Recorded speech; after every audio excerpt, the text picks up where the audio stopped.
Hello and welcome to The Good, the Bad and the Worst, a podcast where we review movie requel trilogies and excavate the remains in an attempt to discover which movie is evil, because evil dies tonight. I'm your host, the Boogeyman himself, and joining me as always... I'm Griner, and death has come to your little podcast, boys. And I'm Willie the Kid, and I'm creeping it real.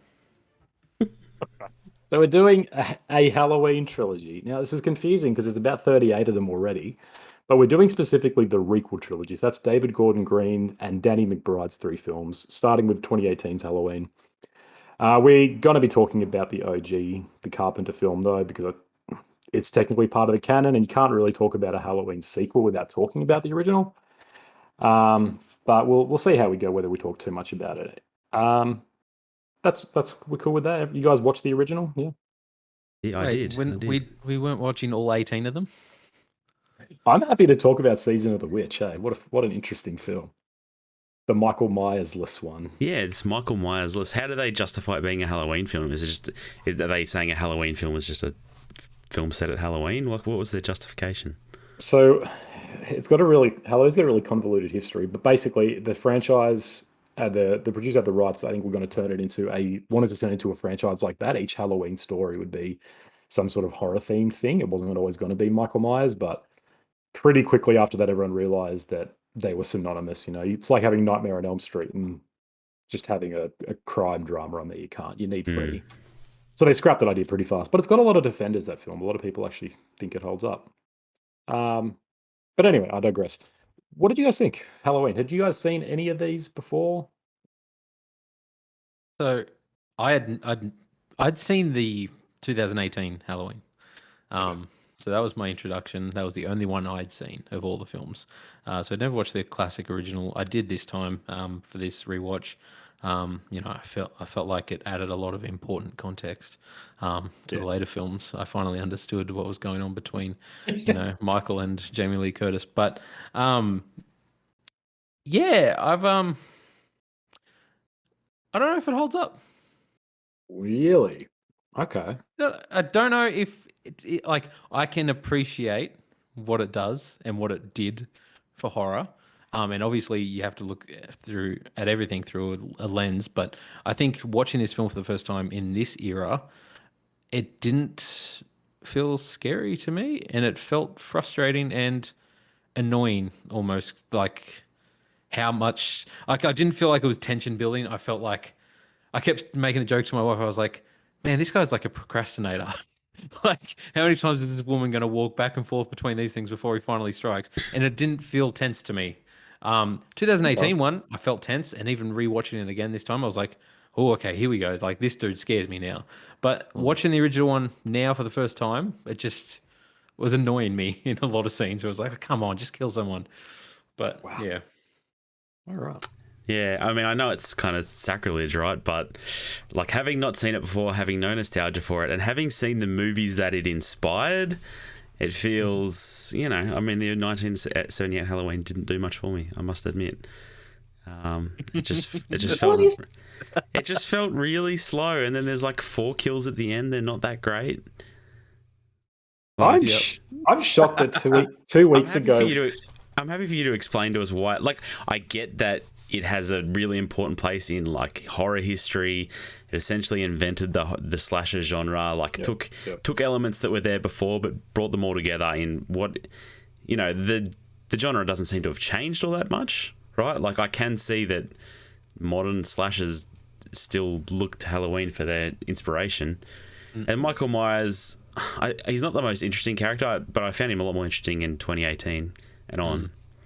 Like the personification of evil and just this unstoppable force that doesn't have any rhyme or reason. He's just doing it because he's evil, essentially. Like, that's cool, but it's kind of boring when he's just standing in the background of lots of scenes. I'm just shocked that 2 weeks ago we were talking about Night of the Living Dead and Dawn of the Dead, films that are definitely feel like of their era, and you guys are both big fans of that. And now you're like, oh, but now Halloween doesn't hold up. That's crazy to me. Absolutely crazy. Like, yeah, I don't know what made those more interesting, but I mean, maybe that genre appeals to me more than the slasher genre. That's like, that's probably part of it. But are you guys fans of slashers generally? I think we're all zombie fans, but yeah, slashes not your thing.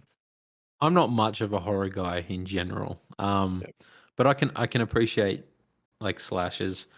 Like I don't want to hate it. I enjoyed the original Halloween. I didn't hate the film or anything like that. Um, the music is super cool. As soon as like the opening, obviously we get the opening four more times, but like I was like, oh, this is cool. Like this music's really cool.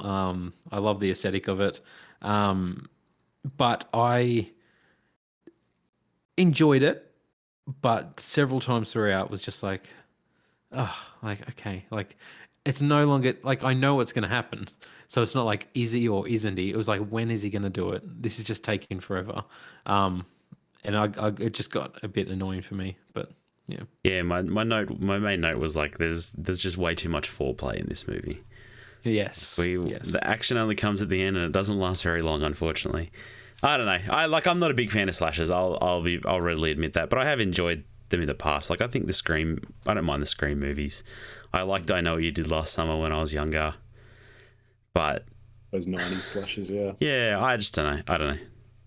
I think I think slashes are one of the most interesting genres in that this is like the first modern slasher. There's a lot of like proto slashers and precursors to it, but this is the first film that distills it all and sort of, like you said, Griner, creates the language that every slasher since uses. But what's really interesting is that the genre almost immediately abandoned that for the sake of like the kills, and then you get Nightmare on Elm Street and Friday the 13th and the other Halloween films that become all about the gore and the kills, and you get like, how does this camp counselor die? Oh, they get like hacked into pieces.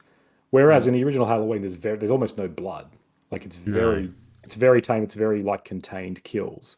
But mm. the slasher genre almost immediately becomes like a gore fest, and it becomes like the novelty of that, of how is this killer going to kill 15 people in one night, and that's the fun. And I think that, sorry, you go. Oh, I was just gonna say, like, what is a slasher film if it's not that then? Because I guess that's the lens I look at a slasher film through, right? Like Yeah. I'm expecting lots of kills and gory ones, and then usually it leads up to like a final confrontation at the end, right? Yeah, and That's what I'm expecting out of a slasher. That's not what you get in Halloween 1978, except for the lead up to the end, the final, final confrontation. no, and I think that's an interesting, that's become the modern take of it, but I don't think that's what the genre itself. Like, there was a really interesting, like, it was Paste magazine had a good list of what's the original slasher, what's the best, and they created a sort of a good like terms of definition, and it had, had the final girl. It needs some people getting killed. It needs like a human killer, blah blah blah. But one of the things was that most slashers now have early kills and kills littered throughout, but that's actually not. They didn't define that as a rule of it. And I think that's what I agree, because Alfred Hitchcock made a good point. He's like, horror is all about the build up to it. Because once you see the moment of violence or horror, it actually loses it. And there's something to that, right? Like, it's all about the dread and the suspense. Now, if this film didn't create suspense for you, then I mean, yeah, you're not going to enjoy it. But I think that's what a slasher works best as, when it's building the suspense of who's going to die and when, rather than, at least for me, rather than the standard fare that we have now of someone dies every 10 minutes and it's like, oh, that was fun, that was fun. They're fine, but I don't I think they're think horror. I don't think they're as scary. I think what like obviously now what they aim for is like the suspense of like it's this unstoppable object moving towards like our main protagonist, and that's like this thing like oh they're killing these people and it's messed up and it makes you fear more for the main character by the end, and then you have that confrontation at the end. But Mm. that's what builds the suspense for me. Some of the others don't do it great, but like Grant said, Halloween 2018, like I really enjoyed, and you know how do you not have that opening? The opening kills in the gas station toilet, like that, 100% made me way more tense and like fearful of how the movie was going to play out after that scene. So Oh yeah, yeah, I mean, the original Halloween starts with a murder. The opening scene is a murder. So I'm not yeah, saying there's yeah. nothing until the end. It's literally the first thing we see is Yeah, yeah. ourselves engaging with a murder. So I don't That mean was to a say, brutal murder too of his sister. yeah, like, I don't mean to say that you can't have any violence till the end, but I think it's a different form of laying it out. But either way, Yeah, yeah. um, let's do some stats. Stats. I didn't actually get right down the original ones, but the original Halloween made a huge amount of money. It was one of the most successful independent films for a long time. So just keep that in mind. Halloween 2018, Metascore of 67, had a budget of 10 to 15 million dollars, made 255 million. Oh, that's a return. Freaking horror, man. Halloween Mm. Kills 2021, Metascore of only 42, had a budget of 20 million, made 131 million, so still good Still profit. good. Still good. And then Halloween Ends 2022, Metascore of 46, budget of 20 to 30 million. It's made 58.6 million thus far, but it's still relatively early. Like I think it's been out Less than a week. Yeah. It's also So worth noting it launched on streaming and as well. yeah, same day bull crap. So yeah, that's going to Yeah. hinder those numbers. But hey, it's made its budget back already, so that's a good sign. Yeah. It's interesting how horrors, like so many horrors, tend to just work on a small budget and make a crap load of money. Like the return on investment is pretty good on horrors, it seems like. Like we're seeing, that's kind of the only other thing that goes to movies now. It feels like Mm. Smile, which is at cinemas, made heaps of money, which I wasn't expecting because it seemed pretty low budget and kind of B Yeah. grade, but like huge returns. You got Barbarian that's just opening up, like Bodies recently. Just I feel like every second week there's a horror film at the Black cinema. Phone, yeah. Yeah, and they all do well. Apparently, just this is off subject, but Smile, that's the thing. It was going to be streaming only, and apparently an executive saw it or something. Was like, no, this is going to do well at the box office. Like, make sure you get it at the cinema. So That's why they're executives because they know what's exactly, what. yes, smart man. Smart. All right, Halloween 1978. 15 years after murdering his sister on Halloween night 1963, Michael Myers escapes from a mental hospital and returns to the small town of Haddonfield, Illinois to kill again. I don't have too much to talk about here because, everything's already been talked about ad nauseum with this film. And we've already had that discussion so far. But, Yeah. I mean, Just like, Nancy Loomis. Straight away, I was like, oh my god, is that the inspiration for the Scream character, like Billy Loomis? yeah, Like that's one of the characters' name in this and the actress's name as well in the original Halloween. I noticed it straight away, and I was like, oh, cool. Um, the original escape is weird. I feel like I don't know what's going on. Like, are they just in a random field and he climbs over a cage and jumps on the car, or like it feels like they're meant to be? Why are they all outside in the rain when they're meant They're to be at a going mental to hospital? like the mental institution to pick him up, but they've already all escaped. And it gives you Okay. it gives you like that's probably one of the better early scenes in my opinion. Like it's a pretty eerie moment in the rain. It is, Driving but up I and had just no seeing idea all what was these. going on. I was like, this mental institute just letting these people walk around in the pouring rain is I just think you- recipe I for think you're disaster. not. I think you're not meant to, right? Yeah, it's raining, Yeah, it's dark. You just see some weird white shapes, and you're like, something's happened, and Yeah, you don't know if Michael's done it, or you don't know if something's just gone wrong, if the lights went out. But I think it's meant yeah. to be chaotic and just kind of weird. But like this film definitely has a lot of weird sort of little film moments, and little like loopholes and stuff that doesn't make any sense because it's so low budget. Like Mm. there are a lot of parts that are like that's the biggest one is like how does he drive a car? Michael Myers smashes into a car, just drives all the way yeah, back to Chicago, sorry, to Illinois. And it's like, okay, I guess they taught him how to drive in a mental hospital. That makes sense. Like a lot of Yeah. convenient things like that. But yeah, I thought that scene was effective.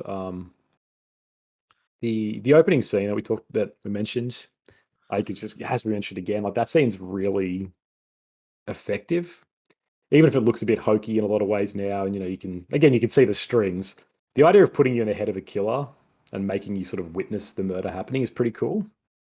And I like the final reveal of it panning out to be this little kid. Like, Mm, mm. mm, yeah, it's a cool visual sort of thing. But yeah. I just have to laugh. The mother's just there, and she like puts her hands in her pockets, like, of course you did, you little shit. That's what I knew it was What coming. have you done now? Yeah. Yeah, his sister and her boyfriend go upstairs for about 1 minute of good times. It seems like Yeah, it's a he's either quick little night of pleasure, I suppose. I don't know.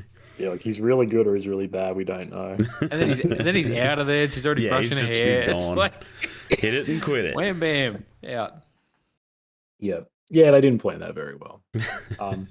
What did you guys think of the theme? Like the theme's probably the most iconic part of I think. It's really good. It's really good So music. good. Like, I enjoy it. So I John, yep, John Carpenter, yeah. multi-talented. I didn't realize this like at first, but he's composed a lot of his own music. Like very, very multi-talented dude, and it's super unsettling, right? Because it's written in 5/4 scale. Now I don't know anything about music scale, but I know that regular scale is 3 or 4, And 5 and 4 is just, it feels off. It's like that sort of something subliminal that you can't really figure out, but it just makes you feel unsettled. Mm. And so I heard an interview, he's talking about, he's like, yeah, that's why it sort of works, because it's naturally unsettling. I'm like, it's good. That's good composing, man. Yeah. No, Talented dude. I love the theme song. I love it. Love it. Yeah. What did you get? And what about Michael Myers? Sorry, I just had another little bit of trivia. Do you know what else is written in 5-4? The Mission Impossible yes, theme. Yes. I don't know why I knew that from some reason. I had to double check, but yeah. Yeah. No, yeah. And again, that makes you feel uncomfortable, right? It does. It's got a weird beat to it. Yeah. It's yeah, you know music, Grant. You're a music guy. Yeah. You mentioned before Michael Myers, you found him a boring character. You guys don't like Michael Myers as a killer in the pantheon of slasher killers? I find the visual of him creepy, like more so than Jason Voorhees or even Freddy Krueger. Like before I watched the Halloween films, just that, the jumpsuit but that mask, it's just something like very.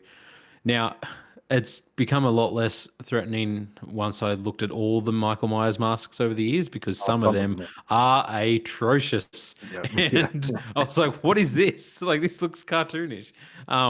So after seeing a few of them, made me laugh a bit. But like, there's definitely a visual thing to him that I find creepy, and it's like nondescript. It's pretty plain. It's like, it's not like it's meant to be a scary looking mask. It's just like a mold of a person's face or something, but there's just something unsettling about it. Yeah.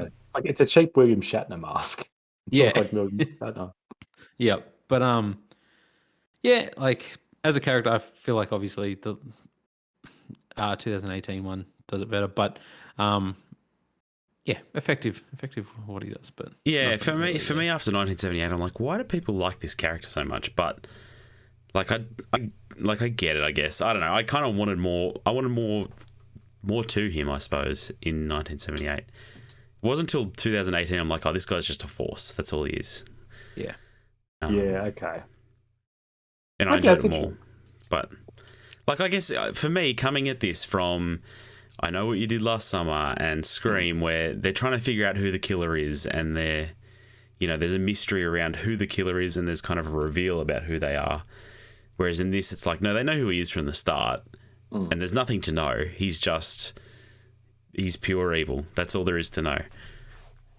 So that's what's interesting to him about me, is that because I don't have any nostalgia for this movie. I'd never seen it until I was in my 20s. And I remember always thinking, back when I was a kid, Michael Myers was lame. I was always like, Freddy's badass, Jason's badass because he has a hockey mask and a machete. And I remember, knowing that the Halloween films had this guy who just had a weird human-looking mask, and that's not scary. But then watching it again now, because the mystery about him is, why is he doing this? It's not who is it, it's why is he killing? Why is there a killer? Especially now we're in a day and age, right, of psychoanalysis, of understanding that people aren't born evil. Evil is something that comes from a combination of nature and nurture, so on and so forth. And so it's just this idea of, why is he doing this though? And we never get the answer, which is pretty fascinating. But the costume works as well, because it's human enough, but it's not quite human. Like the boiler suit is just weird, and it's very anonymous, and the mask is human, but like I said, Luke, it's not human-y. Like, it's like someone's tried to pretend to look like a human. If an alien tried to wear a human disguise, they'd look like this. Yeah. Yep. Yeah, it's interesting in the movie, like for a lot of the early parts of it, like you don't get a good close-up look at what he looks like. Like, you're always seeing him at a distance. He's often partially obscured, and it's like, there's obviously something wrong, but I can't make out what's going on there. That's kind of, it is creepy. Like, I get it. It's good. It's well done. Yeah. But for me, who knows exactly what Michael Myers looks like, it's like, yeah, okay. Like, do you think we should have seen him? Do you think that reveal of his face at the end is necessary, or do you think that's bad? I think it's fine. I don't think we need it earlier. Oh, so you okay? Because I don't think we need it at all. I think the reveal's a bad choice. Yeah. Okay. Yeah, I think it's fair. I mean, it doesn't add anything to me. Yeah, Luke? No. I know Big what he opinions. looked like.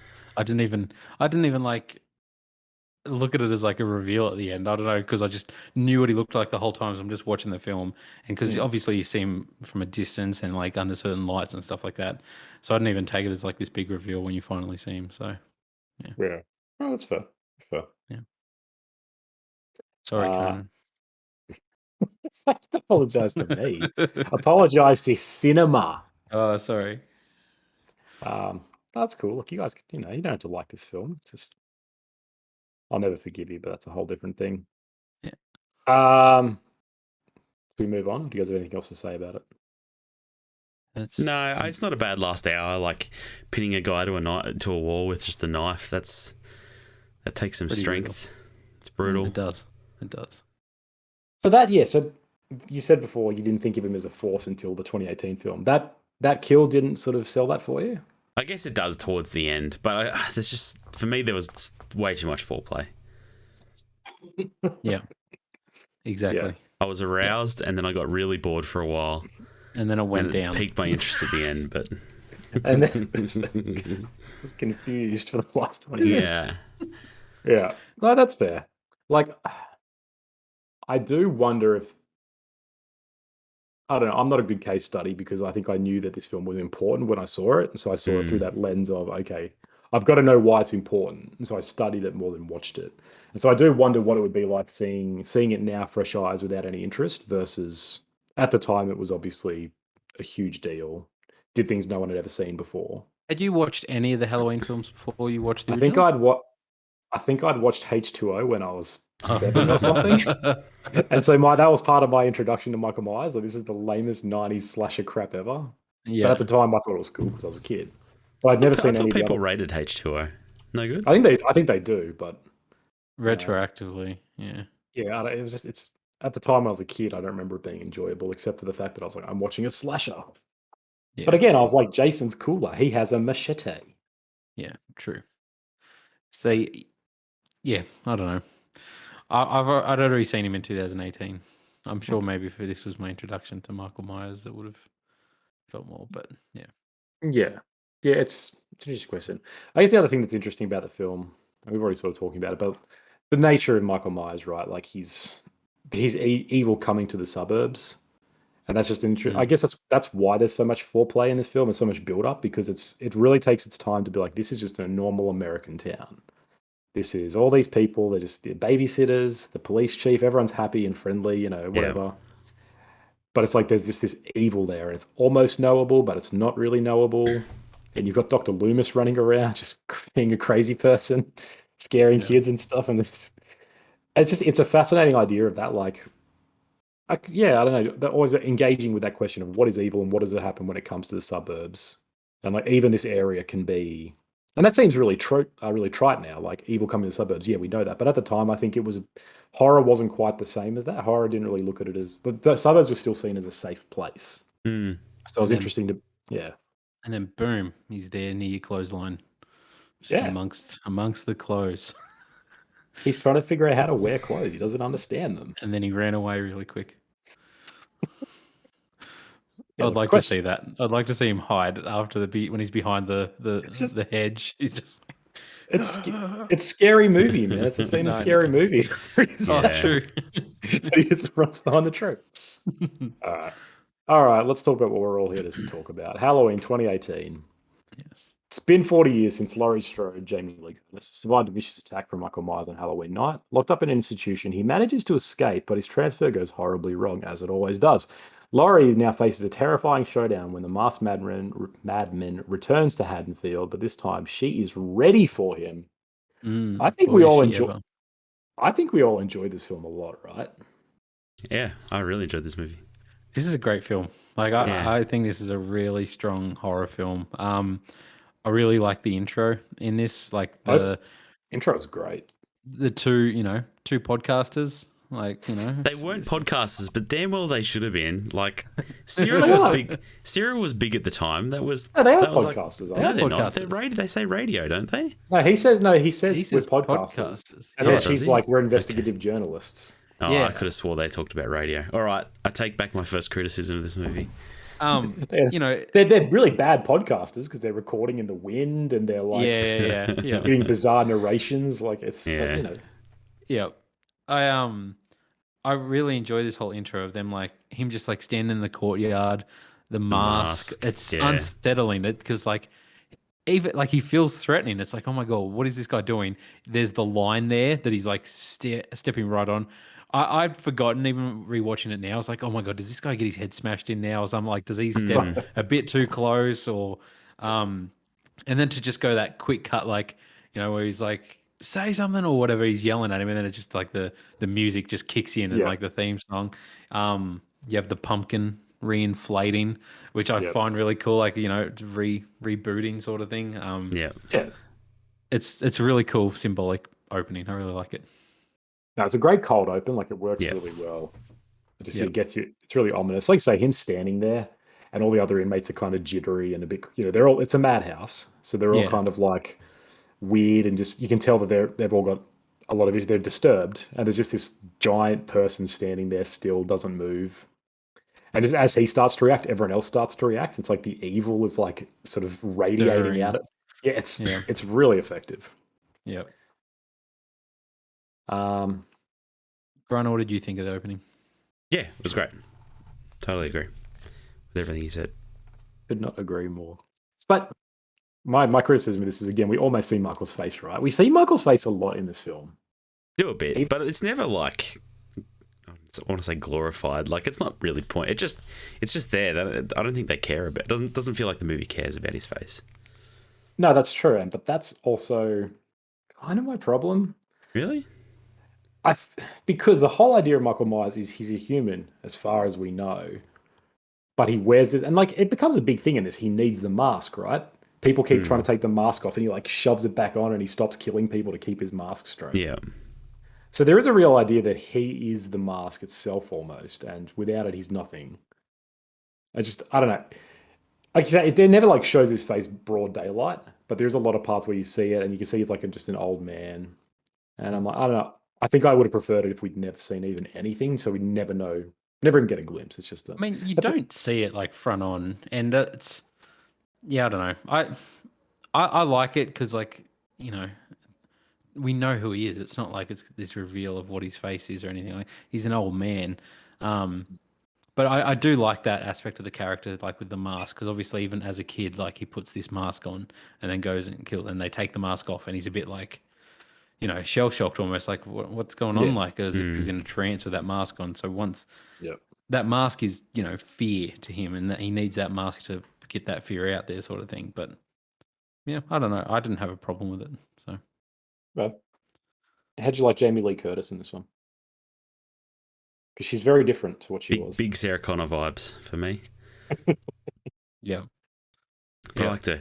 I didn't say in Halloween 1978, she looks way too old to be in high school in that movie. Does she not look way older than her peers in that movie? Or is that just me? Me and my wife are like, she looks like she's 30. And she was at 19, like she was the appropriate age. But I was about to say, I was like, she wasn't though, was she? Yeah, no, she's the appropriate age. Anyway, she looks great here. Big Sarah Connor vibes for me. I think it's because we know Jamie Lee Curtis, so we always have seen Jamie Lee Curtis as this older person, and maybe her face hasn't changed that much. Yeah. I really like I like how how she's basically this one event. Not all the other movies that didn't happen.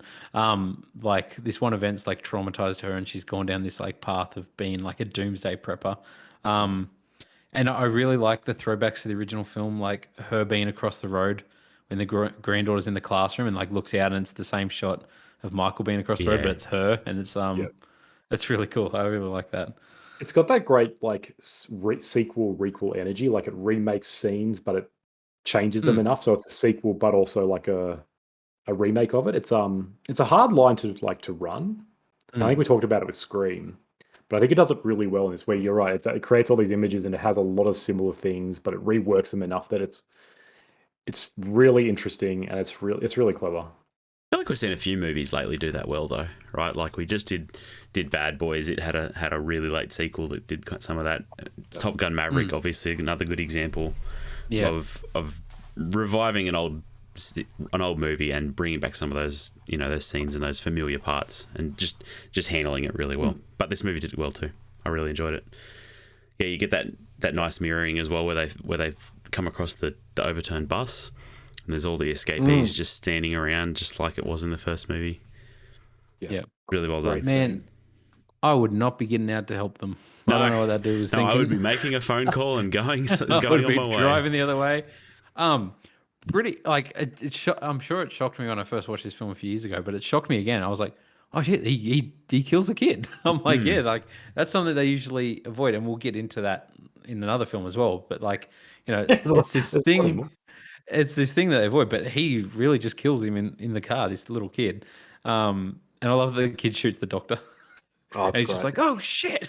It's like it's. I think what something that I really like about this one is because it's so David Gordon Green's director and sort of the main guy mind behind it, but Danny McBride, notorious funny man, was like his Yeah. co-creator, and there's a lot of comedy in these films.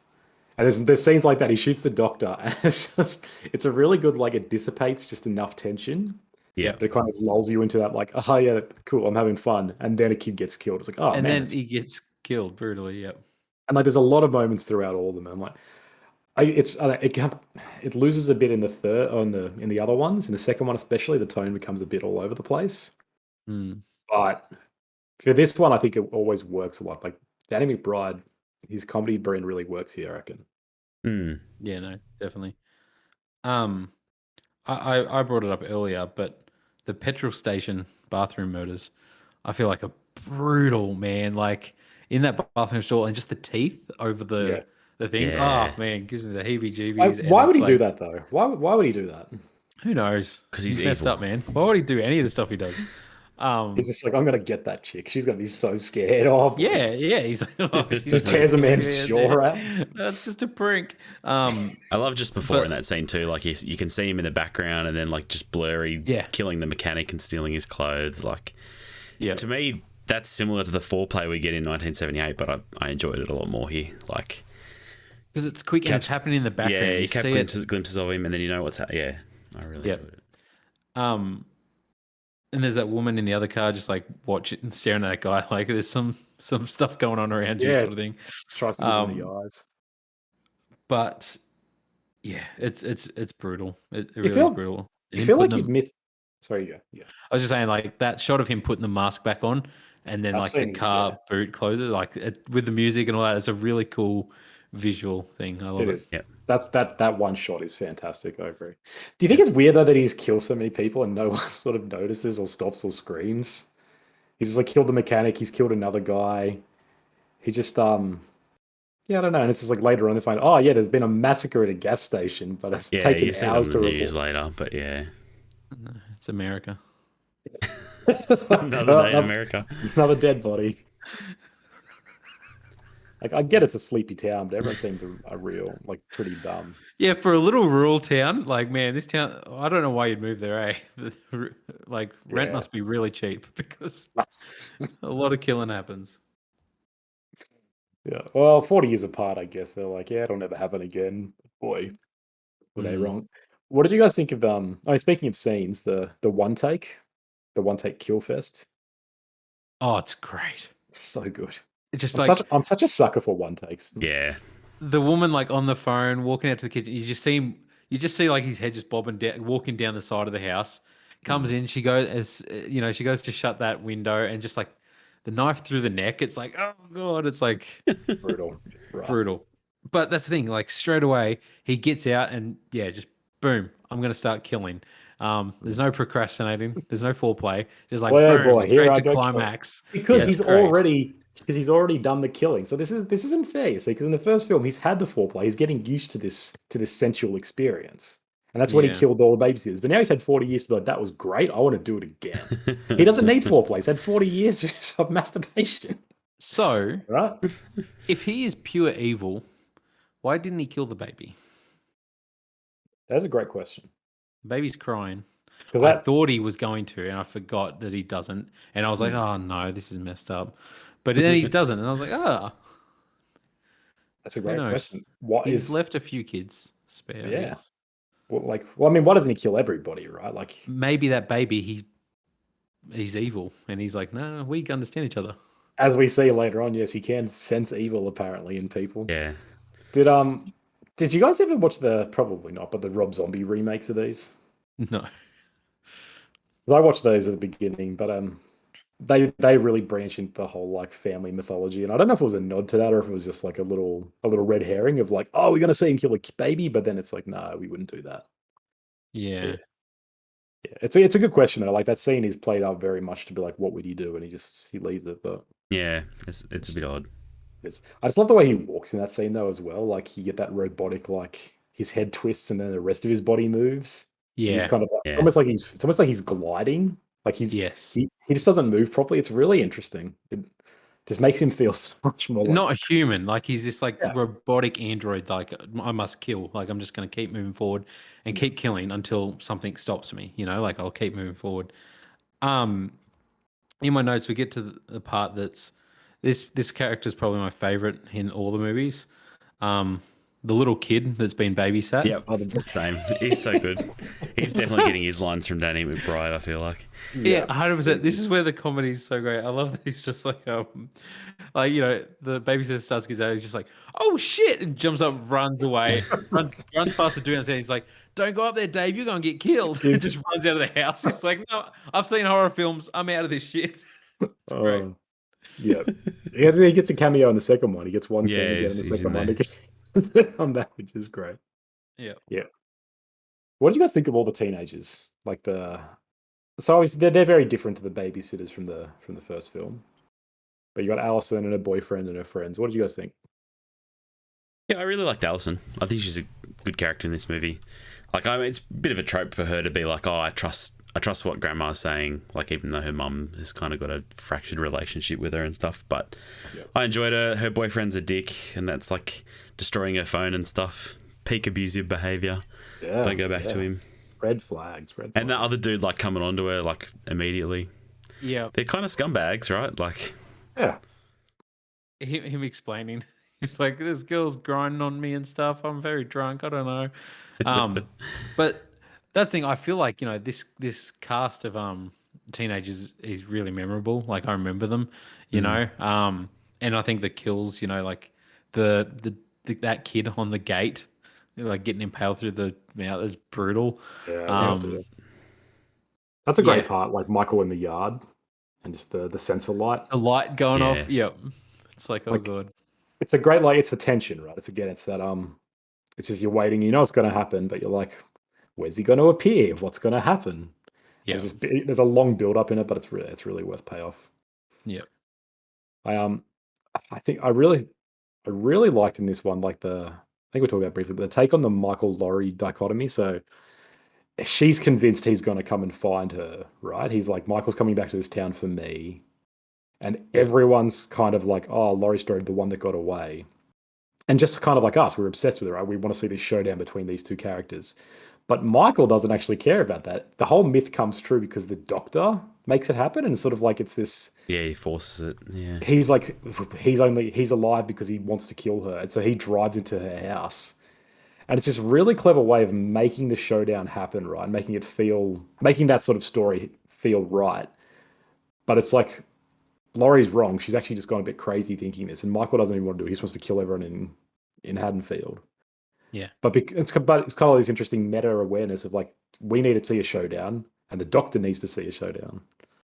It's really cool. And the even better part is the doctor's name is Dr. Satan. His name is Dr. Satan with an R in it. I love that, like, the doctor's like a Loomis fan. Is it Loomis, the doctor, the original one? Yeah. The original. Yeah, that he's like a fanboy of him, and he's obsessed with Michael. When he he doesn't kill the cop, but you think he kills the cop. And then like locks Michael in the back with the granddaughter. It's like this really tense, like, oh god, like when's he gonna wake up and everything like that. And then the head getting stomped in is so brutal. Oh, it's good. And then he carves a head like a pumpkin as well. Yeah, it's like the man of lantern is really good too. Oh, messed up. It's very gross. I don't get why Michael does all this. Like, I don't know why he just does all like the man of lantern intricate stuff. Yeah, like there's a lot of intricate designs. I'm not quite sure I understand. Because you get in the original film, you get that scene where he pins a guy to the wall and he tilts their head, and it's kind of like that's the most thing with him. Where he's like, "Oh, look what I can do! Look at my work." Look, it's kind of like art. does the stuff with the headstone and stuff as well. True. There's some symbolism there. He's an artist. He's an artist. I guess in mental hospitals you have a lot of arts and craft. He's just living it out. Yep. I'll just say it did annoy me. Like she's all these years, she's like a super doomsday prepper, and she like it's finally happening the confrontation, and she like puts her head up against the glass door, like when he's outside. It's just like, of course he's gonna grab you through that. Like, not Yeah. very smart. Come on, where's your Home Alone skills? I But mean, yeah. Despite you're right, like there's a lot of convenience in all of these films, and I'm okay with it. But the showdown is pretty sloppy. I'm like, well, you've actually trained 40 years. How do you not have everything here down pat? Yeah. A lot of dumb things. She gets in like punch-ons with him. I'm like, just no, you just come She on. ends up in like the same closet as what she ended up in. Like it's got the exact same doors and everything. It's like, Yeah, put another style of closet in your house or something. Like, yeah, it yeah, didn't work well the first time. no. But I like how she had like all the doors she could slam shut and stuff. Like that was all cool. yeah. That was cool. And Like then that room's cleared. I know that room's empty. yeah, Like Yeah. the cache under the kitchen counter. that was smart. I still think it's necessary to burn the house down, though, right? He's pinned in a room. Just I don't know, Well, shoot him when he comes to the door to look at you. Throw apparently down it still some doesn't gas. matter. I mean, no, we'll get to that, but I thought that was it's very nice theatrically, but I'm like, why would you burn it down? You got him trapped in a room with no exit. Yeah. You could just pour sulfuric acid down there, release venomous snakes. Like there's lots I of mean, other water. People can drown. Yeah, just drown him. There's a lot of better ways to do it. Just don't Yeah. starve. Don't Release feed him. hounds. Yeah. I did like when he's burning and it's just this expressionless face staring back at her. Like Staring at her. it's Oh, really, it's really good. such a cool visual. Like from hell as well. It's like he's down below. It's Yeah. like this really cool shot. Like you can tell, there's like they wanted that image. They're like, we need him looking up from the fire, Yeah. and they Yeah. wrote How can we make this happen? Let's put a Yeah. cache under her kitchen counter. Yeah. exactly, and it's dope. Yeah. I like her disappearing from the ground when she falls through the window like he did all those years ago. Like Oh, it's yeah. her this time that disappears. Yep. And I do like when the daughter's like, I can't do it, mum, and she's like freaking out, and then she's just like, gotcha. Yeah, Happy Halloween, Michael. It was a nice moment because the whole time you're thinking like she still doesn't trust her mum. Like she's forgotten all the training she got when she was younger. But Yeah. no, she hadn't. Yeah. Judy Greer's really good in this. Yeah, I like her. Like I like her in general. She's always pretty good, but she's the perfect kind of like she's the perfect daughter, right? Yeah. I think she's got a lot of like she's similar to Jamie Lee Curtis in a lot of ways. She just feels similar in that role. So like, she's really believable. She just feels like the kind of mum, and she channels that Karen energy, which is the funniest part. Her husband seems too old for her. He's Yes, he's like in a twice TV her show age. called *Halt and Catch Fire*, and he's an old guy in that show too. And I can't see him as anything else. But anyway, I had the same thought. He gets peanut butter on his penis as well at the start. It's rough. Don't even know how he did that. He had pants on, but yeah. It's a weird family. It's a creepy Yep. family. Bit of a weird family. I think what makes this so I've seen this film a bunch of times, and every time I watch it, I always enjoy it like as much. I think it's really solid. But I think what keeps me coming back, right, is the first one. The original is like I said before, it's looking at evil. It's like evil comes to suburbs. What is evil? We can't understand it. And this film kind of has the same. It's the whole trilogy has a thesis, I guess, but it's trying to say like it's a contemporary look at evil, right? Like the podcasters are trying to understand Michael. They're trying to evaluate him. They're trying to be like, let's get into the killer. It's kind of parodying the whole true crime glut that we have now. Yeah. And they're a lot more critical of Laurie as well. They think that she's more of a problem. They're like, you're the one who's gone crazy. This guy killed a few people and he's had to suffer and you're like a victim. And they're kind of blaming her for it. It's funny how they say at the start, like, oh, a few people died a few years ago. Like it would barely even make the news today. I love how it's like, oh yeah, the first Halloween was kind of lame compared to today's standards. I don't know. Like it's definitely aware of it. Yeah, it's commenting on that. And I mean, they even there's that scene where they mention, oh, wasn't he his sister? And that's because in the original sequel, that's the law they write. Yeah, That's and they're like, right, no, it's yeah. a rumor that some people made up. I That's just love a it. dumb stuff. So it's a lot of clever like awareness of what it is. But it's just cool. Like the podcasters are trying to do that, and it's like, yeah, that's what we do now. We try to understand evil. But at the end, Michael comes out. He's like, no, you can't truly understand evil, right? Regardless of your worldview, regardless of your religion, lack thereof, your philosophies, evil is kind of this question that we don't understand. You can never really be like, it's all nature, it's all nurture. It's just a thing. I think it's a cool idea of like, oh yeah, there's just evil, and Michael is evil, and we can't understand evil as it is. And like, you can fight it, But I think it's just cool. Horror movies that have something to say are cool. Mm. I guess is my point. And this film has that point to make, which Yeah. I don't know, keeps it rewatchable. Good Any movie. other scenes? No, cool. No. All right. Halloween Kills. Immediately following the events of the first, Laurie and family are taken to the hospital to heal. But when Michael escapes from the raging inferno, the surviving victims of Myers' massacre form a vigilante mob to end his reign of terror. I love when sequels take place immediately after the original. You're a fan? It's so much fun. Yeah, I love it. Actually, to watch the both of them in one night, it felt like one big long movie. Yeah. Like it was like, oh, here we go. We're continuing. It felt episodic almost. Like, okay, here we go. The next episode of this night from hell. I like that too. Yeah. Yeah, I don't know. I'm not a here nor there. It's effective here. Like, I feel like it worked really well. Yeah. Yeah. I feel like the fire response team is very effective though. Like if it's one night they're driving out and already the fire brigade's coming out. Oh, and they just run straight in the house too. They should. Yeah. Firefighters wouldn't run into a building like that, man. Like I don't know. I don't know. Yeah, part of me is like, oh, they don't know if there's anyone inside. Maybe they're trying to save people, but that place is like up in flames. Like, it's just done. protect the area around it, let it burn to the ground. But anyway, Maybe in rural Illinois there are more family friendly people there. Yeah. People sacrifice themselves for their community. We wouldn't do that. No, it's Laurie. We need to save her. Exactly. Everyone loves Laurie Strode. Man, he murders all those poor firefighters. yeah, they all run in one at a time though. That bothers me so much. They play too many video games. Yeah. Like, okay, your turn. So this movie is really dumb, right? It's really stupid.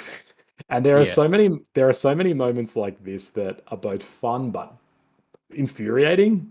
Yeah. Like this scene. This dude comes out with a pole from a fire, and everyone's just like, all right, I'll spray him with a hose. I've got a bat. And it's like they run after him one after the other. I'm like, what the hell? Just run away or something at least. Yeah. Just, come on, guys. But it's just, and even the scene is really fun. Just like seeing a dude get a giant buzzsaw through the head is always satisfying. Yeah. Oh yeah. And He I'm holds also- the dude up with the axe or whatever it is as well, like holds him up in the air. And didn't they notice like the dead cop nearby with his head kicked in and stuff like that? Like there's so many dead bodies around that area. But anyway. Yeah, you would think so. We just heard the massacre the day before. Like, oh, there's a massacre at a gas station by someone. Dad is dead at the front of the house, like Yeah. just outside. Yeah. So who knows? Illinois' finest. I don't think so. Hmm. This film's a lot more gory as well, right? Like there is a lot of kills in this. Hence there the is. title. Yes. What did you guys think of that? Like, are you happy there was more, or do you think it was too much? There was I was fine with it. I think there was a lot of fun ones. Like I really enjoy but there's lots of things that annoy me too. Like there's so many people with guns in this movie, and not one of them can shoot. Like No. hardly anyone hits a shot. But I like the scene where the chick in the nurse outfit is trying to shoot him, and he kicks the door and he flicks the gun back at her, and she shoots herself in the head. Like that's I don't know. That's a lot of fun. It's really funny. Yeah. It's really funny. When that happened, I was just like, all right, this is the type of movie this is. Yeah. I was like, okay, I'm in. I mean, this is dumb, stupid, fun, whatever. Like, let's have these fun horror kills, basically. Yeah.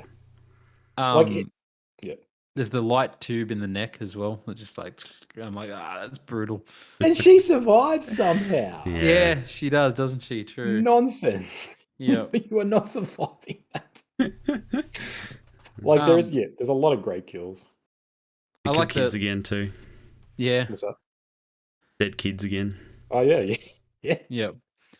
There's the flashback. It's cool seeing Loomis again. How they did that. I think they did that well. I really like that scene, like the 78 scene again. Yeah. That So cop can't shoot for shit though. Speaking of people who can't shoot, Yeah, he's chasing same him for deal. the house, shooting him. But yeah, yeah, having a nice CGI Loomis is pretty cool. That's a good use of CG. That's a good use of doing it's not too obvious. I was like, how? No. It's it good. it fits with the grain, like the general Yeah. film grain they have going, and it's only a really small thing, so it works for me. Yeah. But yeah, like this film feels more like a different slasher, right? Like this film feels like I was mentioning how the other like slashers become just gore fest. This film is really like this is that slasher. It's kind of like this is the sequel that we're making it because it feels very different from the first. There's not really as much tension I found. There's not really much stalking or watching. It's just this is Michael Myers killing everyone he can find. Yeah. And like the scene in the playground where the nurse gets shot and all that stuff, Yeah. like it's just you're waiting to see how this can all happen. Like the Yeah. two Johns in the original house, and just like Yeah. watching Little how John they and Big John. how they're gonna get killed. Like that's the fun here. It's just fun to watch people die. Yeah. And then I don't know, it tries to do this whole message about, you know, the power of the mob, and they're chasing that guy down who they think is the killer. But it all feels really on the nose to me. Yes. Like it's all so heavy-handed. That's Yeah. Just unbelievable. Like, I don't know, like it's so chaotic in that hospital, but like you got doctors like chasing this mental patient down to kill him. Like, kill him. It's like it's so, I don't know, it's too cheesy. I feel like it's like this is ridiculous. Yeah. And that scene goes for like 40 minutes. It's got It's really half a emotional movie. Really emotional music, and it's trying to be like, look at what our own madness can do. It's like, holy shit, we get it. Anger leads to hate. Yeah. Hate leads to suffering. Basically, the whole plot. Pretty much, yeah. But like again, it's like at least it's got something it's trying to say about evil, which is interesting. Evil dies tonight. But it's not. It's trying to say It doesn't do as good a job as the first one. I guess, No, is my point. no, definitely not. Poor, yeah, I don't know. is it Little John that has his eyeballs pushed out of his head? That's really brutal as well. Obviously, we've seen Some Game very of Thrones, gory but kills in that's this movie. very brutal as well. Yeah. We will be ranking the kills at the end, just as a heads up. Yeah, I don't know. There's a lot of dumb kids in this, like the kids that get killed where they do the razor blade prank and then they're in the playground. They're real little shits. Like everyone in this movie's kind of an asshole. Yep. Tommy's an asshole, even though he's grown up, and he's I don't know. Yep. They're just dumb. Like you said, everyone's got guns, but then when everyone needs guns, no one has guns. Like I think the thing that makes me so angry about this movie is that last scene where everyone surrounded him. How did they lose? And there's like 30 of them. No one's got a weapon. No one's got a real weapon. There's a woman in the background with an iron. Yeah. And like you're fighting Michael Myers, notorious serial killer. None of you brought a pistol. What? The one guy does, and he just gets it like knocked out of his hands. I'm like, what the shit is happening, guys? Well, they get him down on the ground, and they're like, they don't finish the job too. That annoys me so much. It's really. How did they lose a 30-on-1 fight? I'm like, come on, this is ridiculous. Like, kill him. Yeah. Like it feels like this movie doesn't need to exist at all. Even though it's kind of fun to have a direct, even though it's fun to have a direct sequel, it really feels like, especially when you see the third film, it takes place 4 years after. It's like this film nothing really happens here because Laurie spends the entire movie in the hospital. Yep. Yeah. And so there's no, it's sort of Allison versus. So I guess they're trying to do that with it. But I'm like, I don't know. I like when they were making this, they originally had 2 films in mind, and then it sort of got expanded into 3. And I'm like, it's, as much as I love trilogies, I don't think they needed it. They could have just done 2 long films. I think it would have been. But I liked that the films were like an hour and a half, hour and 40. I wouldn't want them to be more than what they are, if you know what I mean. Even though it's the same content and we have to watch 3 films worth, I appreciate that it doesn't, doesn't overstay its welcome. Yeah, it doesn't overstay its welcome. Yeah, that's true. Would this be better as a Netflix series? You're saying? Yes, just binge it. Just binge 10 episodes Halloween. He kills the daughter in the same spot, like in the sister's room again, looking out the window. Is pretty cool ending. But the ending of this film is my problem with the next film. So yeah, we'll get into that. My problem with the film is like, how does Michael kill this 30 people, then get into his house with no one seeing? Yeah. Kill Karen, and then just be like, all right, I'm out. Peace out, guys. Lots of very convenient moments in this movie. Yes. Okay. And they said evil dies tonight too many times. And then it didn't die. It didn't die. That's didn't die, actually. They all died. If evil died, I would have been okay with it. But evil was alive and in the next one. But, well, they should have said at the end of the film, they should have said, I guess evil's not dying tonight. Evil's alive tonight. Run. Cut to credits. Michael takes the mask off at the end. He's like, evil's alive. And puts it back on. Yeah, I'd be okay with that face reveal. Yeah. All right. Halloween ends. It's 4 years after the events of Halloween Kills. Laurie is living with her granddaughter Allison and is finishing writing her memoir. And Michael Myers hasn't been seen since. Laurie, after allowing the spectre of Michael to determine and drive her reality for decades, has decided to liberate herself from fear and rage. But when a young man, Corey Cunningham, is involved in a tragic accident, it ignites a cascade of violence and terror that will force Laurie to finally confront the evil she can't control once and for all. This film is fresh in our minds, Yes. and it is not at all what I was expecting. What did you guys think? Because we haven't talked at all about this, so I'm really interested. This movie is a mess. Like, this movie is a steaming mess. There's moments I like. Like, I think the opening scene is really good. Like, him babysitting the kid, watching the thing, like 2 thumbs up, but that kid's way too young to be watching it, and then killing that kid, like, really brutal. good. Like, interesting way to start this movie. Michael's not involved in any of this. How does this relate to a Halloween film? Like, cool. All right, I'm in for it. But it doesn't do much else from there that I think was all that great. So the reaction to this film, and I'm very interested to hear your take, Conan, like, is very split. Like, it seems like people really like this film or people really hate this film. It seems like the people who really hate this film have retroactively gone back and been like, Kills wasn't that bad. I like Kills. Because obviously Kills was trashed, like, critically and everything compared to the 2018 one. I like this movie. I do like this movie. I have problems with stuff in it. Like I said, the intro is amazing. I really like the intro. Is like the whole, opening 10 minutes. Does a great job. It's very different. Like, if we sat down, me and Grana sat down next to each other in the movie theater to watch this film, and you're expecting that intro, like the music with the pumpkin head. And then it starts off with like music playing and like, modern music, and then just going to this house, like this, rich house, with this new babysitter and all this sort of stuff. And then to have that like end on that note that it does with the kid falling down, and then goes to the like straight into the music kicking in with the pumpkin head again with the like the classic theme song. I thought was really cool. I enjoyed the movie though. I've watched it twice now. I've seen it twice. Yeah. So since it was available on streaming, I watched it with my wife because she didn't go to the movies. But I watched it and then that's when I used like my notes. I was like, I'll watch it again, and this time I'll be able to write my notes and everything like that. But I enjoyed it. I enjoyed it. I think it does some stuff wrong that doesn't make sense, or it's a plot hole, or I think weakens the point of Halloween a little. But I kind of enjoyed the film. One thing I'll say about it is it was very unexpected. I was not expecting this film when I walked in there to watch another Halloween film. Completely different than what I was expecting. So. Me neither. Like, obviously the biggest thing, and spoilers for Halloween Ends for anyone listening, is like Michael Myers is barely in this movie. He comes in the last half an hour or so, and I don't think anyone was expecting that. Like, this film's are very much marketed as just here's Michael Myers. Final showdown though. It's Final showdown. Yeah. Like the cover, the poster is literally the two of them back to back. It's like, yeah, this is what we're going to see, and so they kind of do something pretty ballsy by not doing that. And again, this movie is trying to say something about evil. It's like the legacy of evil, right? Laurie's is still facing the legacy of her trauma.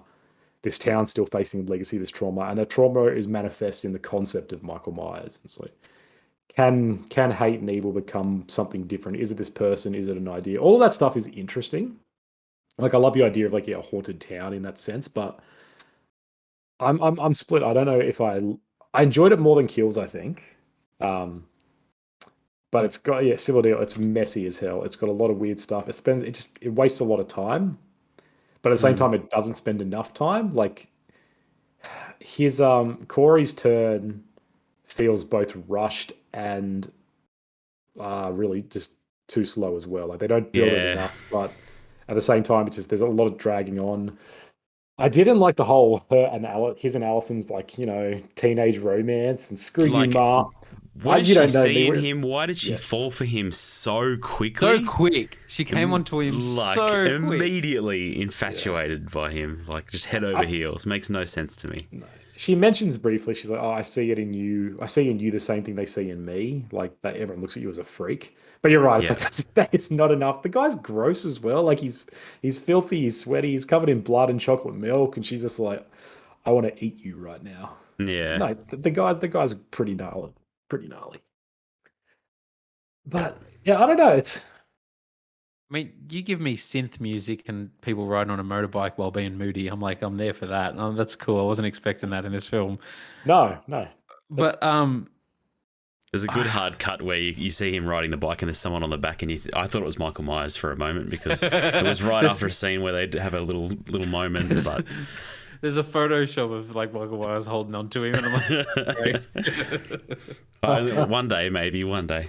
yeah. that's really funny.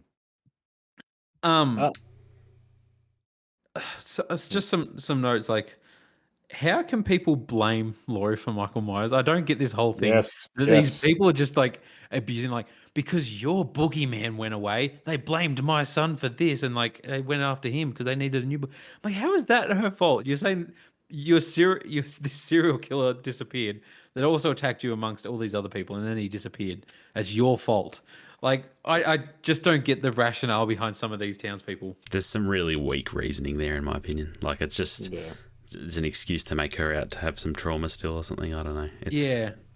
It's weak, though. Yeah. It's kind of that irked me a lot. Like it's a betrayal of her character, right? In the first one, she is super strong. She's super like, I don't care what anyone thinks because I know for a fact evil is here. I've confronted it. And so she's like a badass that everyone's kind of scared of, but she's like, who gives a shit? You guys don't know anything. Whereas in this one, she's really kind of happy-go-lucky, but she's really affected by everyone as well. And everyone says like you say, yeah, like, oh, it's your boogeyman. She cries and walks off, and she's like, no, that's not who Laurie's been created as the past two characters, though. Yeah. So I heard a theory that this trilogy is backwards. That element of Laurie's life should have been the first film. She's not hiding away. Michael Myers is in prison. She doesn't have a reason to think he's coming back necessarily.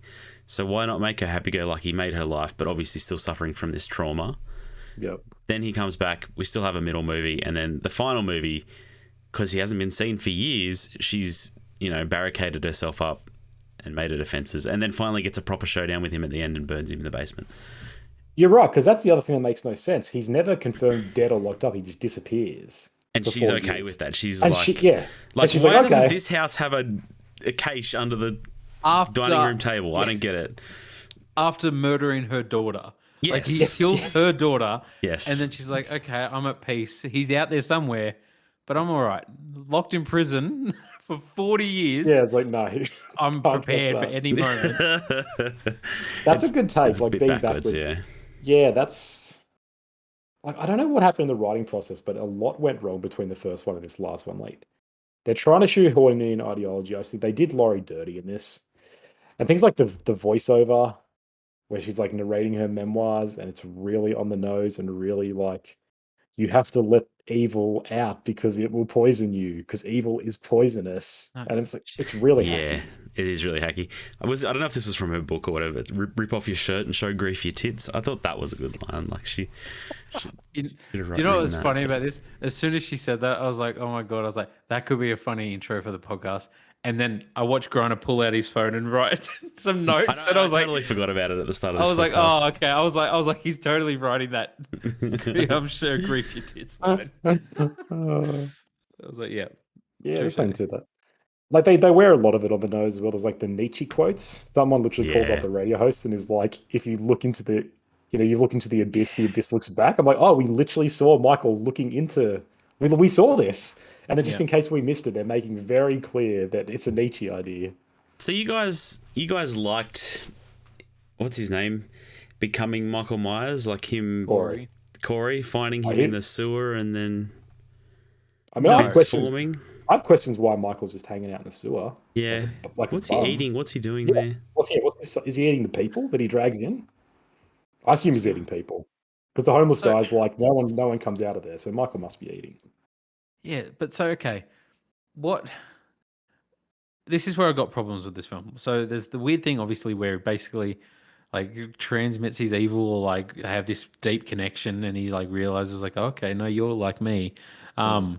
or he gives him his strength or something. But when Corey goes and takes the mask off him, I hate that scene. I don't know, like, because he's Oh, just see, like I like that standing. scene. Really? He's like just Yeah. standing there, and he's like, "Huh," and grabs him, and it's this awkward like, and he just like pushes him on the ground, takes his mask off him.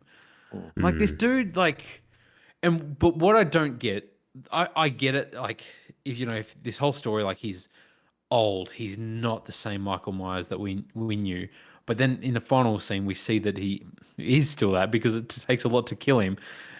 But to go from the end of Kills, where 30 on one, people can't take him down, and he's just as old there, and he wipes them all out, then goes across the town and kills Karen, then decides to go in a sewer, then he gets all old all of a sudden. Like, is it because Laurie wasn't scared of him and he's not thriving off fear anymore? I don't know. Like, Because 4 years eating homeless people and not makes you eating weak. fear. And not Makes you having any weak. medical attention for those wounds from that 30 on one He's, fight. I don't he's got know. a lot of sepsis. No, Yeah.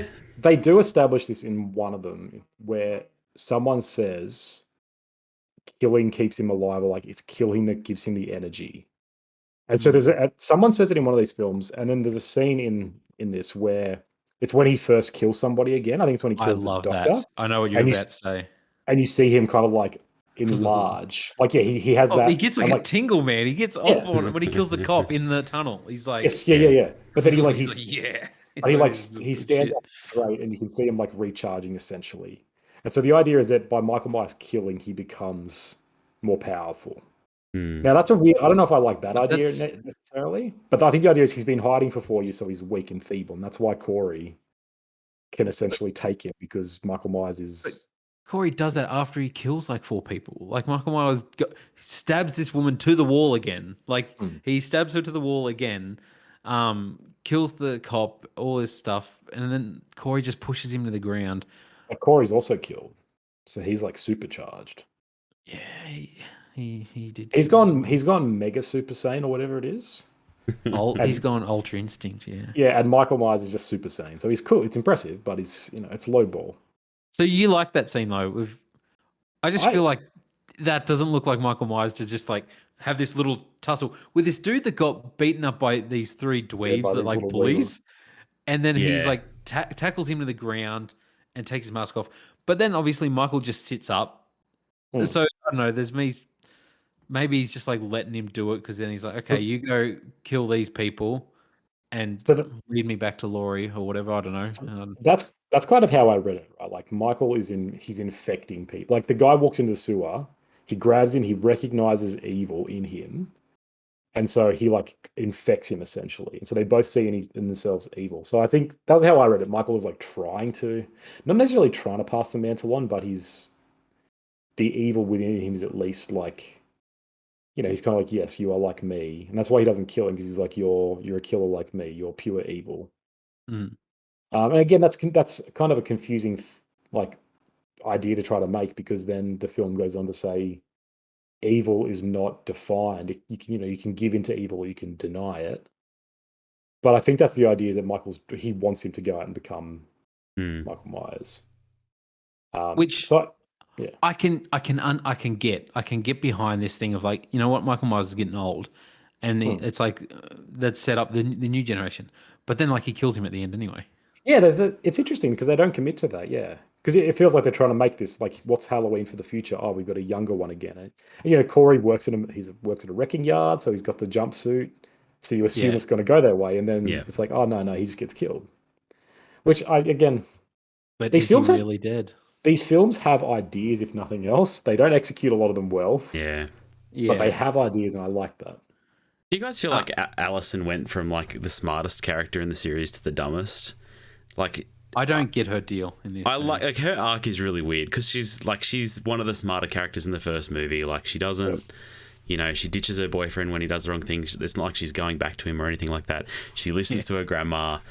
I don't know what she does in the second movie. She's not much of a character there, but in this movie, like, she's falling head over heels for this guy and just making constantly stupid decisions. She annoyed me so much. Yeah, like, yeah. he's like, I killed I killed someone, and like I don't know, it's just like there's major red flags there, and she's Yeah. just like, yeah, let's burn it all to the ground. Yeah. Yeah. Like, And I just like I don't know why it's not reported like, oh, that cop that she dated, like he disappeared that night, and like Does they're this riding on family the have a road thing like, for older men too? Because he looked like he yeah, was like he's like, 10 years older than her, yeah, 20 he years is. older than her. He is way old. Weird. I I I really like the car junkyard kills that Corey does though. Yeah. best part of any of it. The The acetylene fire torch. in the Yeah. Yeah. Okay, we're gonna rank. We're Yeah. gonna rank the kills at the end. Leave it till the You have to Okay. name them all because I don't remember any of them. But every kill. Always. which All right. the DJ one as oh, well. you say you're a Halloween fan? Name every kill. No. This kill. This is, and everyone in this movie is even more of a prick. Like you're saying before, Luke, where people are accusing her of everything. Every single person in this, the kids, the attendants, the hospital staff, they're all just awful, awful people. Yeah, Yeah. they are. Yeah. Like, there is no one redeemable in this movie except Laurie and Even the other cop, her boyfriend. the woman that gets the light tube in the neck, she's like sitting there and she's like, she was your neighbor. And like, this is your fault. It's like, what? Why I are you don't know. assaulting her outside of this grocery store? I Yeah. don't get it. I feel like they're trying to make an argument about like Me Too and victim blaming. And I feel like Laurie is kind of like that in the first one. They're sort of like, she's the crazy woman. No one, oh, what she says about this killer is not true. Like, I think there's an analogy there, and it doesn't need to be made in It this. just feels weird. It feels like these Yeah. people are stupid. Like, Yes, it just feels like these people aren't reasonable at all. No. because Yep. it's only 4 years since. Like, that's still recent memory, and everyone's just like, oh, no one cares about him. Everyone just cares about the woman who brought him here. I'm like, no one I'm with a freaking brain out is that he never got caught after he murdered 50 people in one night. exactly. People should check the sewers. Like, there's They a don't homeless have camp in the sewer. They don't have a firefighting service in that town anymore. Hey, what's going to happen? That's the movie I want to see. I want to see the 4 years in between where they're like, all right, we need a new police force. We need new firefighters. Housing market collapses. Yeah. Like, there's no doctors left because the Yeah, most of hospital's our able-bodied men have died in this fight. Like, The doctors all quit because they realized they were capable of murder because they all went on a rampage, like saying Yep. people died. yeah, they all failed the Hippocratic Oath. like, Yeah. I want to see that, and like Haddonfield just becomes this ghost town of like 30 people left, and Michael's still stalking it, killing them. that's a movie. And they kind of have this whole thing after the intro, like people committing suicide. Like there's these random murders on Halloween every year. Like they were saying, like Haddonfield has this thing now, like it's this curse. They could have played into that a bit more of like, it's like the town has dissolved into this like this thing. But Because they're trying to have their cake and eat it. They're trying to have Michael Myers still, but they're also trying to have a story that's about the legacy of Michael Myers. And so they should have committed one or the other, not had him in at all and been like, he's dead. That would have been a cool reveal, right? Turns out he was dead the whole time in the sewer or something. And people's fear was doing it all. Yeah. Or had Michael Myers still doing the whole thing and do a different story. But by trying to have it both, I think it falls apart. It doesn't really make any point. I saw an interesting note earlier. It was just saying that they think the intro and the story with Corey would have played out better is if, you see him kicking the door, being like, I'm going to kill you, blah, blah, blah, and like kicking the door. Then the parents open the door and then like you see the kid fall down. Like you don't show that the door hits him. And it's this sort of like a thing that they will show later. Did he actually kill that kid? Like, did he throw him off the balcony? And then maybe that's a reveal later on that no, he's actually is a killer, and he's always had this little thing where it's like set him off. But I love that intro though. It's so great. It's just him going back there and like sleeping on the blood patch and sleeping on the spot. Oh man, he's I can't messed believe up. that mansion is abandoned. Would you guys not live there if that house is up for sale, like real cheap? Oh yeah. Seriously, that house was freaking amazing 4 years ago, and now they've just let it go to ruin. I don't get it. Yeah, that's bullcrap. But that's also a terrible choice to have with one. You got one kid in your house, and he runs around up 3 flights of stairs. I'm like, that's a risk. He's going to hurt himself one day. Those railings need to be higher or something. Yeah, like come on, guys. It's bad parenting. Something's not up to code. Corey didn't do anything wrong. He just pointed out their poor architectural design. but it was definitely a moment like when he falls, like when the parents open the door, like I gasped in the theater. I was Yeah. like, oh shit! I It's was like, like oh my god, it's so his crazy. his neck like snaps back, and it's like Yeah, it's it's visceral. brutal. Like, oh Yeah, boy. everyone in the cinema seemed to gasp. I'm like, oh, this is why Yeah, people like watching horror movies in the cinema, right? Like, it's this communal Yes. experience. it was I don't know. really The rest cool. of this movie didn't do No, much for our it was all cinema crowd, downhill but from that first. that moment was good. Yeah. Um, I do like the mother, like, yelling at him when she sees him at the bar when he first goes out with the granddaughter, and like he's like having fun, and she's like goes off at him, and then he goes and sulks away. I like that scene. It's just like he's clearly been miserable for 4 years, and the one time he's out, she's like, "You want to have any Yeah. fun?" I'm like, "God." But yeah, it's understandable though. I like Yeah. the kind of the reveal of the dad later on being like, yeah, it wasn't his fault. It was just, but then I saw him today and it just wasn't him. Like, And I love that he just drives away from him like, nope, Yeah. I'm not dealing with that. Get out of there. Yeah. but yeah, Ah, the dad obviously didn't blame him anymore. But yeah, it was interesting. yeah, it was a nice thing to explore. Did what do you guys think of his family like, or his mother who Yeah. like kisses him at the end? Oh, after she slaps him, yeah, and then kisses him on Yeah. the lips, and then I got a lot of Yeah. Psycho vibes after seeing Psycho for the first time. well, It was really weird. Is that his dad or his stepdad or something? Anyway, I don't he know, seemed like it's a his- good dude. It's his boss at work as well, Yeah. isn't it? Yeah. It didn't seem like his dad. No, No, because it seems like the called him. relationship, like at the start, it seems Yeah. like it's like a stepdad, and he's like, he's a good dude, though. I assumed it was one of those like he was sleeping with his mum to get him the job. Or sorry, she was sleeping with him to get her son a job. And so he was just just to add to the Why would you weirdness. stick around with that woman though? I know. I mean, he says to Corey, he's like, I hope you find love. Yeah, That's the best part. It's really depressing. So depressing. Yeah, not And then he great. gets shot. That's pretty Oh. funny, that part. That kid is a crack shot too. Wow. Yeah, Yeah. that kid's an asshole, though. Oh, Yeah. yeah, like that. Those whole again that junkyard scene is wonderful. It's like Yeah. they all do it so much. Yeah. Like I don't know the showdown. What do we think of the showdown and the parade? The Yeah, I had a note like, wow, that's a sharp turn for Laurie to consider suicide. Like that doesn't seem like her character at all. I'm like, oh, of course, she's faking it for Michael. But yeah, it was fine. It's really weird to like parade the dead body through town to the meat grinder. Like that's yes, it's a so really funny. strange. I'm glad they went all the way and like completely destroyed the body. That's Yeah, a weird yeah. way to get. That's a weird way to get there, in my opinion.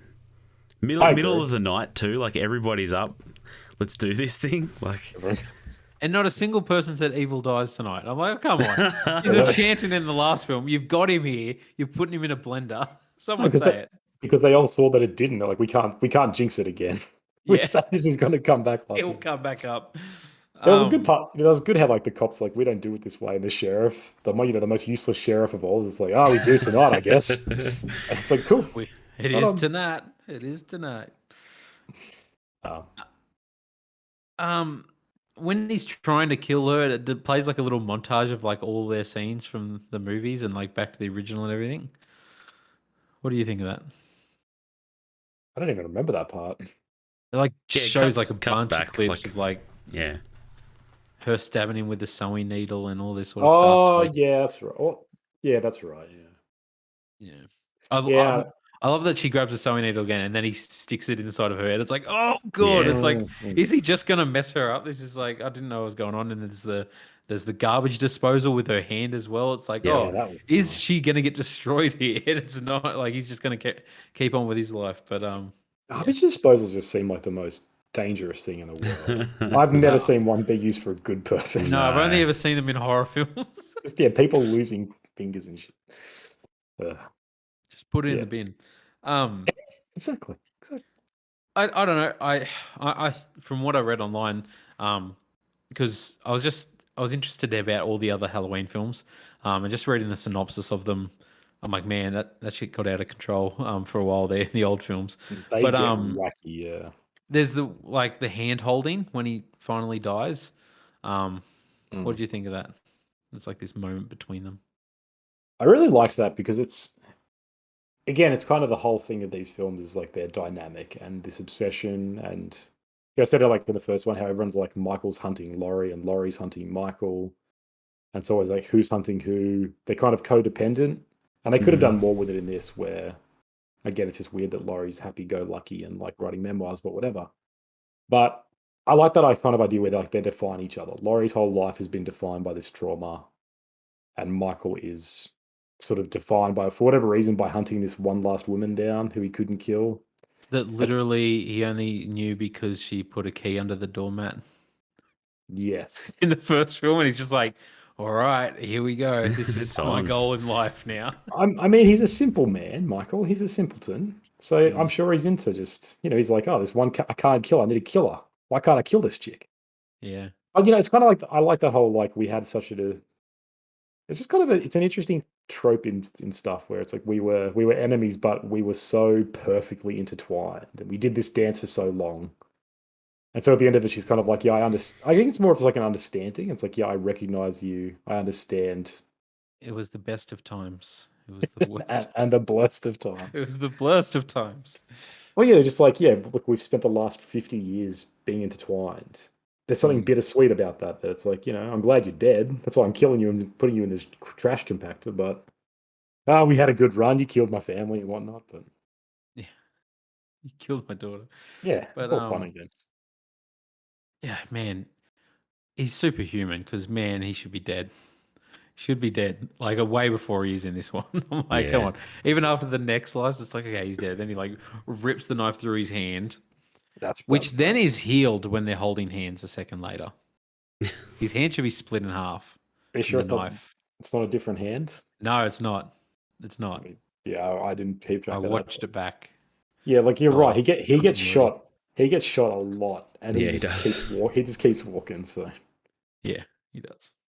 that's because evil doesn't die tonight. You can't kill evil. Did you like him getting minced up at the end? They show it all in detail. They show everything. It's like, no, It was he's gone. He's yeah. You gone. see his head Yeah. explode. I'm surprised and glad they did because Halloween is notoriously like, well, oh, he's not. We don't know if he's dead though, and he comes Yeah. back, and it's like, no, he's definitely dead. We've seen him. We've seen him dead. But the funny part is, like, there's actually a clause in the contract that Michael Myers can never truly die. So, like, they have to basically you have to keep making films to have the rights or something. So there will be a reboot in like 10 years, and Mm. Michael Myers will never.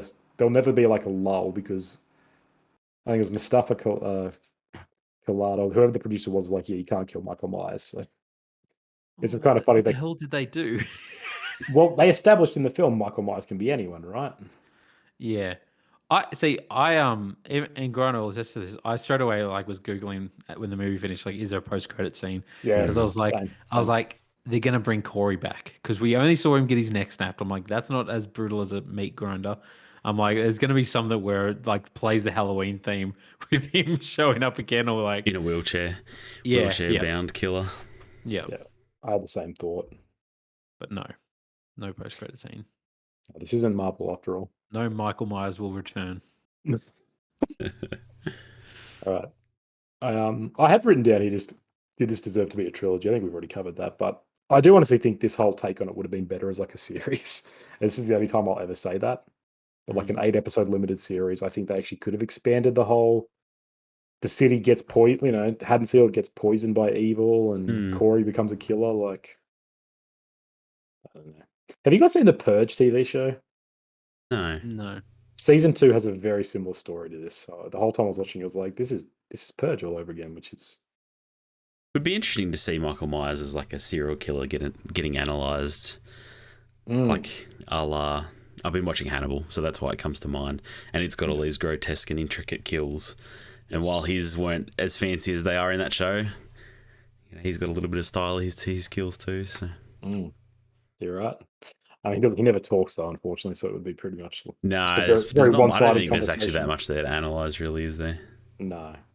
I mean, you should see the Rob Zombie films if you're interested, because a lot of time wasted on that. It could be fun to try and see them analyzing him and him just being like not fitting the bill at all and being unanalyzable. Anyway. Yeah. No, I agree with that. Like, that's why I think Michael Myers is interesting. He's an interesting killer because there's because he's so enigmatic. Yeah. Whereas all the others have got pretty clear-cut motivations and reasonings. All right, best kill in no apparent order. You've got all the gas station people in the first one. You've I don't know. You've got the podcasters. You've got the two ladies in the one take scene. No, I'm not going to go through them. There's a lot of kills in these movies. All right. Which stood out to you the most, though? My answer is the blowtorch kill. That scene that scene is brutal. So brutal. Just imagine a blowtorch in the face. Yeah. Boy. In the mouth too. There's the blowtorch. For me, it's the blowtorch scene, the kicking the door and having her shoot herself in the head. Yeah. And the man-o'-lantern. Yeah, the man-o'-lantern is cool. I don't know why, if it's just the visual thing. It looked a bit silly, but the DJ with the tongue just rolling around on the turntable. Yeah. Because it stays there for too long. It's like it keeps flopping around. It's like, oh, this is disturbing. Yeah. Like, yeah. Because you see his jaw get smashed in, and he's like, smashed, like hanging out, and then he cuts his tongue off with scissors, and then again doesn't make much sense. Oh no, it's Corey doing this. It's Corey, yeah. He's a weirdo. Problems. Yeah, the blowtorch and like the head stompings and stuff like that is pretty great. But yeah, that the poor woman under the gate at the junkyard that gets her head stomped. She never was really part of bullying him. But no, she was the one nice person. No, she was like, "What are you doing to that kid?" She was just there, and they kept picking on her. But that's classic enabler. That's enabler talking. Right, I mean, there. yeah, you run with the wolves. I didn't do it, guys. I was just there, but I said stop. Just following orders. Yeah. And it just cracks me up like they run like away from the gate, like run to the side. There's all these cars. Yes. Just like don't run in a straight line. Run straight, and then try and jump over a gate. Like you're not that fast. Not gonna happen. Yeah, agreed. 110%. All right, let's rank them. Are we clued in the original? No, because we'll just do this. Because the original is number one. That's a given. Right. You bunch of knobs would probably say kills is better, and I would just like I won't have that recorded on a podcast. So, all right, Conan. So I think mine goes Halloween ends, Halloween kills. I think I prefer ends to kills. Yeah, I think I agree with that. I agree. Okay. Halloween ends, Halloween kills. Yep. So, yeah. I thought somebody would stick up for kills. I don't think I liked ends as much as you guys, but kills was worse. I thought you would stick up for kills, Conan. Not really. You were going to be the kills fan. Like I saw your post on Instagram and you said it's dumb fun or like stupid, but I thought there's a part of it it's just killing and gore. Like that's right up your alley, man. I thought like no, for sure. Yeah. Like I've watched it a couple of times now, and every time I'm like, there's a lot of scenes I remember. Like, I would rewatch the firefight massacre because it's just funny. Yeah, like it's cool to see the saw in the face and the playground scene where the nurse shoots herself. Like, yeah, there's stuff I'll watch in it. But the hospital stuff takes up way too much time for me. They're so boring, and there's all the problems in it really frustrate me. Like Laurie's barely in it. All the characters are. They've all got lead poisoning or something because their brains don't work. No one can shoot. Yeah.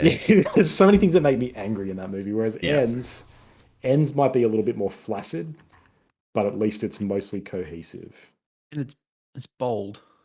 Yeah, they've got balls to do what they did in that. Interesting stat I saw, and I thought you'd find interesting, Conan. Did you know Michael Myers appears for a whole extra minute in Ends than he does in the original Halloween, screen time wise? No, I didn't. But yes, he's in it. Really? On screen, yeah, for an extra minute. Like someone posted it and did like a timer thing about the complaints against Ends because I've been online the last few days. There's a fierce debate going on. Some people love Ends and some people hate it. So it's interesting. And people are saying your kids are gonna love Ends. Like years from now, Ends will be the film that people will be like, no, it was really good. Yeah. Halloween has passionate fans. There's Halloween conventions and stuff. Like people take this stuff seriously. So Yeah. All right. Well, I think that just about wraps up all the 4 of the 15 Halloween films that exist. Thank you, everyone, for joining us on this episode of The Good, the Bad, the Worst. Luke, what are we doing next?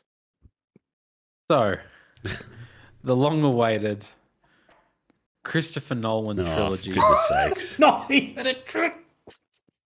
So, now this is going to sound silly because It is silly. his trilogy could be different films. So, we have a choice. I'll give it to you guys. No. You have to make the decision. Okay, This is your trilogy. Okay. The trilogy is Prestige, Inception, Interstellar. Because I don't want to watch Tenet again, even though Tenet probably matches Inception and better. But Prestige, no, because what I'll say, we'll say this is the filmmaker trilogy. I feel like these 3 films. What does that mean? Because, Inception, Interstellar, and Prestige are known as 3 of the greatest films of all time. And he made these 3 films one after the other. It was an amazing run he had. Sort of with Prestige. Yeah, there's some Batman movies in there somewhere. Yeah, there's Batman. But we've already done them, so now it's come together. So Prestige, which deals with time and time manipulation. Not really. By that definition, every movie deals with time, right? Time passes. There's stuff happening with electricity, and I don't want to spoil it. Tenet deal with time too? Yeah. Hey, we can do all 4 if you want, but I don't think anybody would want to watch Tenet again. The Nolan I'm happy to do the, Let's just chuck Insomnia in there. Time, space, and love trilogy. Yes, the 3 main cores of any good trilogy. Yeah. I don't understand their connection at all. Well, that's why once you've watched them, you'll actually realize. And so, where does Dunkirk fit in? Where does Dunkirk fit in there? Dunkirk's an outlier. It doesn't fit with the trilogy. It's like it's one of his own. There's a case for Tenet as a 4th one, but we don't have to. All right, I expect a proper dissertation on and defense of why this is a trilogy. I'll come through and I'll talk about podcast. the things that connect them. All right. Yeah. All right. So it's just so I'm clear again: Prestige, Inception, Interstellar. Oh, for goodness sakes! The Christopher Nolan really trilogy. He could have picked Insomnia, so it's Insomnia, Interstellar, Inception. That would have made more sense, man. I know. The In trilogy. Exactly. It's got a name. And then Inside Out. Yeah. Good luck. All right. Well, anyway, join us next fortnight if you want to hear that trilogy discussed, because we'll be here doing it. This podcast is brought to you by a book I wrote, Taste of Iron. Get on it. We also have another podcast called Bonus XP that we do in every other week, just like that shirt there. You can find this podcast and that podcast on all major podcasting platforms, and we are on socials, very active there. So find us there, like, share, subscribe. If you listen to this on Spotify, please follow and rate us. And if you're watching on YouTube, subscribe to us. It makes a big difference. And we will catch you next time. Peace.